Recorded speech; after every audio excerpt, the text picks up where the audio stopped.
সাক্ষী দিচ্ছি, সন্তান হিসেবে সাক্ষী দিচ্ছি যে নির্দোষ। আজ আমাকে কথা বলতেই হবে ইনশাআল্লাহ, কারণ আগামীতে আবার আপনাদের সাথে দেখা হবে কিনা আমি জানি না। কথা বলতেই হবে। তুমি তার কবরটা কোরআনের নূর দিয়ে ভরা দিও আল্লাহ। তুমি তার বুকটাকে কোরআনের নূর দিয়ে ভরা দিও। তার এই সফরটা তুমি শান্তিময় করো আল্লাহ।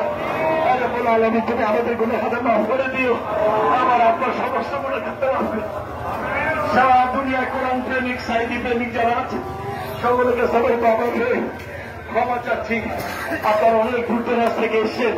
এই পিরোজপুর জেলার বিভিন্ন দলের নেতৃবৃন্দ, অনেক হিন্দু ভাইরা এসছেন। সকলের কাছে কৃতজ্ঞতা জানাই, বিশেষ করে প্রশাসনের কৃতজ্ঞতা জানাই। তারা সকাল থেকে এই পর্যন্ত ধৈর্য ধরে আমাদেরকে এই অনুষ্ঠানটা করার জন্য সময় দিয়েছে। আমরা পরিবারের পক্ষ থেকে কৃতজ্ঞতা জানাই। আল্লাহ আমরা আমাদের এই প্রশাসনের সকল ভাইদের জন্য দোয়া করছি, আল্লাহ তাদের ক্ষমা করে দেন, ভালো রাখেন। আমাদের কেন্দ্রীয় নেতৃবৃন্দ সবাই এখানে উপস্থিত আছেন, বিশেষ করে শহীদ কাফেলা বাংলাদেশ জামাত ইসলামীর সংগ্রামী আমির অধ্যাপক মুজিবুর রহমান সাহেব, তিনি এখানে আছেন, সাবেক এমপি। তিনি আমাদের জানাবের ইমামতি করবেন।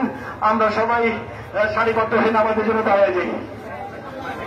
আমাদের ভারপ্রাপ্ত সেক্রেটারি জেনারেল এসছেন, আমাদের অ্যাসিস্ট্যান্ট সেক্রেটারি জেনারেল এসছেন, আমাদের নির্বাহী পরিষদের সদস্যবৃন্দ এখানে এসছেন, বাংলাদেশ ইসলামী ছাত্র শিবিরের কেন্দ্রীয় সভাপতি এসছেন, বহু সংখ্যক আলেম এখানে এসছেন, বহু সংখ্যক আলেম মুফাসসির, আল্লামা সাঈদীর ছাত্র কর্মী, আল্লামা সাঈদীর হাতে তৈরি করা মুফাসসির এখানে এসছেন। সবার কাছে দোয়া চাই। আমি দেখতে পাচ্ছি বাংলাদেশের ভাগ্য আকাশে উত্তর গগনে কালো মেঘ জমা হয়েছে। ঝড়ের পূর্বাভাস লক্ষ্য করছি।